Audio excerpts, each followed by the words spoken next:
Today, we are reviewing a script titled The Vital 7, Essential Nutrition for Golden Years, which outlines 7 crucial nutrients that become harder to absorb for adults over 70. I can see what you're going for here. Let's see how we can strengthen this. Looking at the overarching structure, this whole piece relies on a really strong hook about an ignored nutrient, which basically sets the stage for our first critique. Yeah. The execution of the central hook regarding the 4th nutrient lacks the structural emphasis needed to satisfy the audience's curiosity. Yeah. Because, well, when you first open this material, I was genuinely pulled in. The title explicitly teases that the number 4 sign is often ignored. And just as a quick aside, I did notice a slight mismatch between calling it a sign in the title and a nutrient in the text. Oh, right. Just a little continuity thing. Exactly. Just a small detail to align for clarity.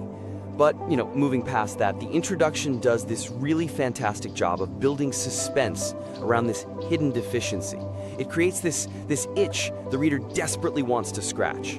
For sure, you're reading through nutrient 1, 2, and 3, just sort of waiting for the big reveal. Right. But the real weakness here is the pacing and the formatting. Because when the text finally reaches the 4th nutrient, which is magnesium, it receives the exact same word count, the exact same pacing, and the exact same generic formatting as calcium or vitamin B12. So the payoff is basically anticlimactic. Completely. By treating the climax exactly like every other point on the list, the central hook just falls flat. We really have to remember how readers consume these list-based articles. Human brains are wired to recognize patterns, Yeah, they get into a rhythm. Exactly.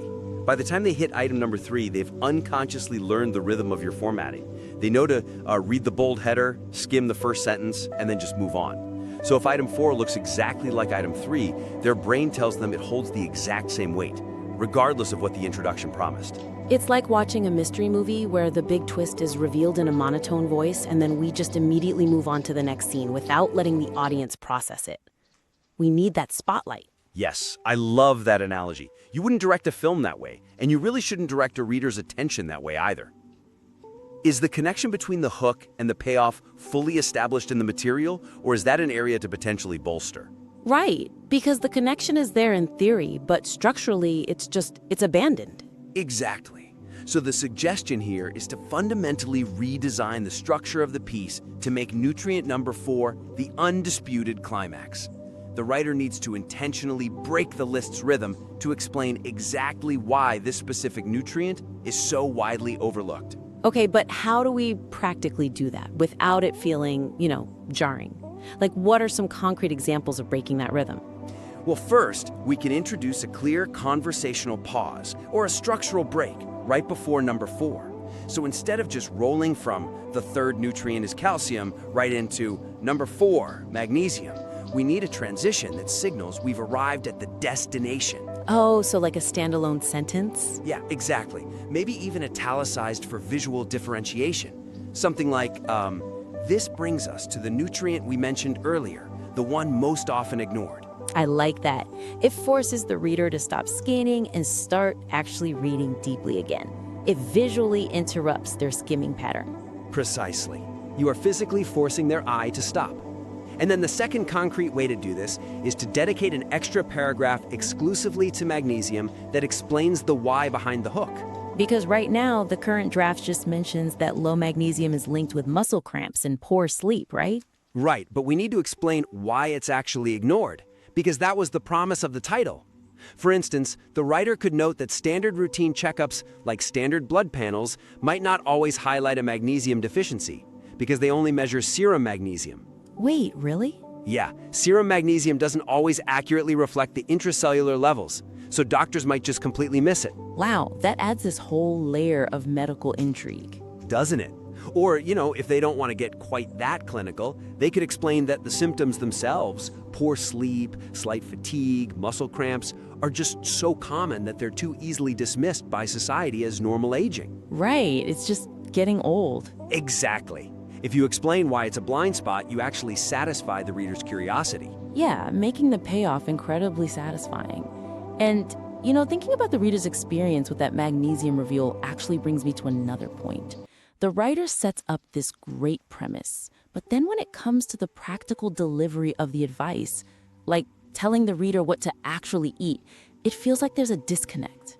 If the hook needs to be tailored to reader expectations, the dietary advice really needs to be tailored to the physical realities of that 70-plus demographic. The practical application of the dietary advice overlooks the unique physiological barriers faced by the 70-plus demographic. Yeah, let's unpack that. So, looking at the core mechanics of this section, the weakness is that the piece effectively lists the clinical benefits of the nutrients. I mean, it tells us what vitamin D does for bone density, what protein does for muscle retention, omega-3s for cognitive health. And the science is incredibly sound. It really is. Very well researched. But then it comes to the practical application, and it simply advises the reader to eat lean meat, flax seeds, or beans. And that ignores the real-world challenges older adults often face. Right, like physical limitations. Exactly. Issues like reduced appetite, dental limitations, digestive slowdowns. This generic advice could easily apply to a healthy 30-year-old gym goer, rather than specifically addressing the 70-plus reader the piece is targeting. Is there a risk that focusing solely on these dense nutrient lists might overwhelm a reader who physically struggles to eat a large volume of food? How do we make this accessible without sounding like a standard textbook? Building on that point, what if we looked at it from the perspective of the daily reality of someone with a diminished appetite? I mean, if they can only manage a few bites at a time, every bite has to count. And it has to be physically comfortable to consume. The author actually notes earlier in the piece that stomach acid decreases with age, so we know they're aware of the physiological changes here, but they kind of forget to apply that empathy to the actual food recommendations. It's like the curse of knowledge. The writer knows the nutritional science so well that they forget what it actually feels like to inhabit the body of their target audience. That is perfectly stated. It's a lack of narrative empathy.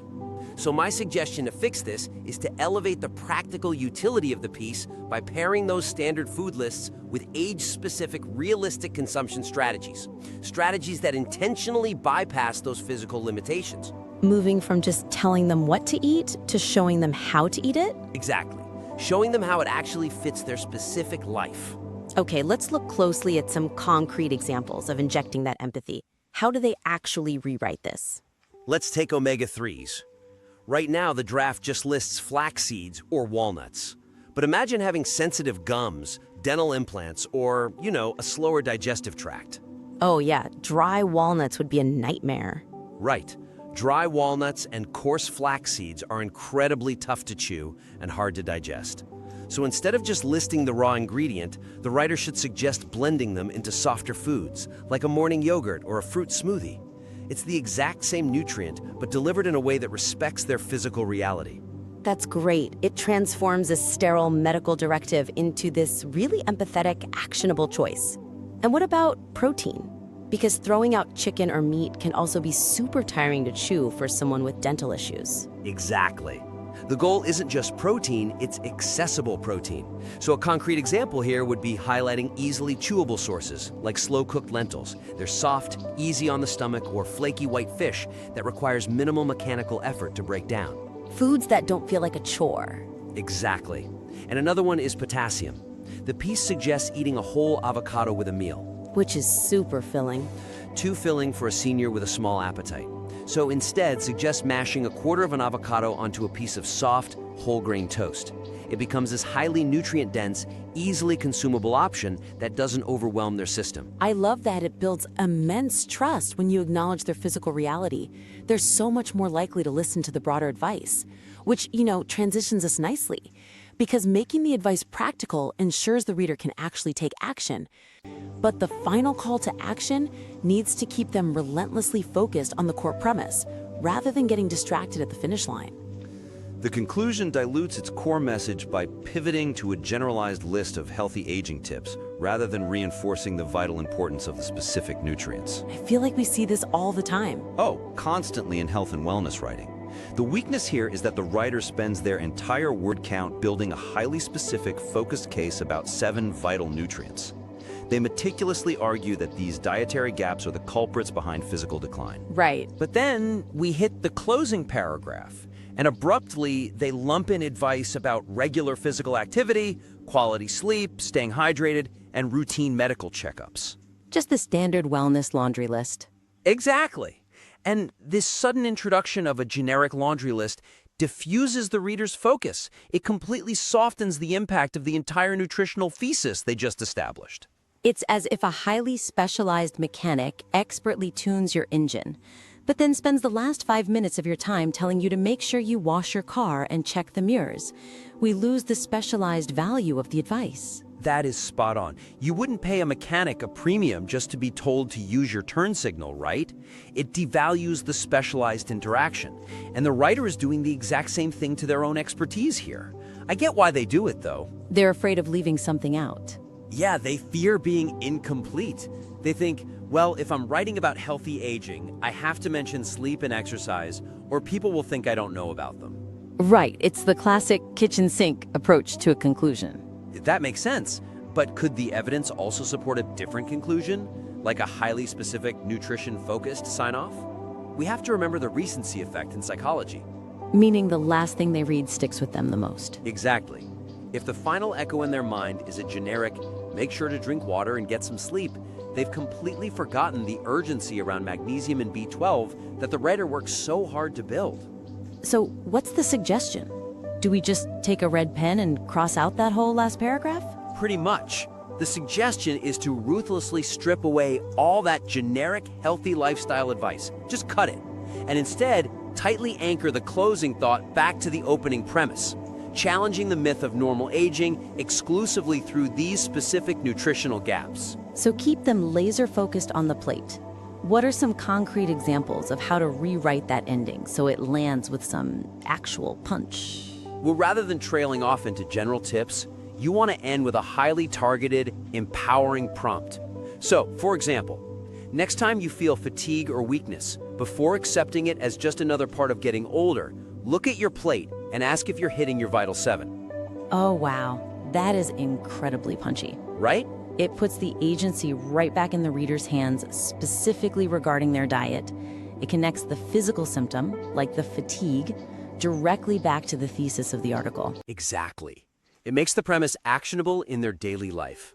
Another concrete example would be to provide a micro-action step. Like what? So instead of telling them to vaguely exercise and sleep, encourage the reader to pick just one of the 7 nutrients they know they're missing and focus entirely on improving that single nutrient this week. That makes the mountain feel climbable. I mean, if I'm a reader, fixing my entire life all at once is exhausting. The thought of overhauling my diet and a new exercise regimen and fixing my sleep schedule, it's paralyzing. Oh, absolutely. But finding a way to get a little more vitamin D into my morning routine or mashing a quarter of an avocado, I can do that today. Exactly. It honors the specificity of the piece. The writer has done this phenomenal job isolating these 7 nutrients and explaining their hidden impact. They really shouldn't undermine their own premise by throwing in the kitchen sink at the very end. Keep the lens narrowly focused on nutrition, and the reader walks away feeling empowered rather than overwhelmed. This has been an incredibly insightful dive into the mechanics of reader attention and narrative empathy. Let's take a step back and concisely recap the 3 main takeaways of today's critique. First, we discussed structurally emphasizing the hook around magnesium. We need to make sure the 4th nutrient visually and narratively feels like the climax it was promised to be, deliberately breaking the list rhythm to satisfy the reader's curiosity. Right. Second, we looked at tailoring the food suggestions to the physical realities of the 70-plus demographic. It's not enough to clinically list healthy foods. We have to provide preparation strategies that bypass physical limitations, showing genuine empathy for the aging reader's daily experience. And third, we focused on keeping the conclusion strictly focused on the core nutritional thesis, avoiding the trap of generic wellness advice that dilutes the article's impact. So, the actionable next steps for the listener are clear. First, redesign that magnesium section to break the list format and add a dedicated paragraph explaining the why behind that medical blind spot. Second, add specific senior-friendly prep methods like blending, mashing, or slow cooking for those hard-to-eat foods. And finally, completely cut the generic lifestyle advice from that closing paragraph, replacing it with a targeted nutritional prompt to ensure the core message lands with maximum impact. We warmly invite you to implement these revisions and submit your updated work back in for another critique. We absolutely love seeing how these materials evolve and become even more robust after a round of targeted feedback. Because ultimately, crafting a great piece of informative writing is exactly like that mystery movie we talked about earlier. You have to hook the audience with a promise, guide them through the clues with deep empathy for their unique perspective, and ensure the final reveal leaves them completely transformed, rather than just walking out of the theater checking their mirrors.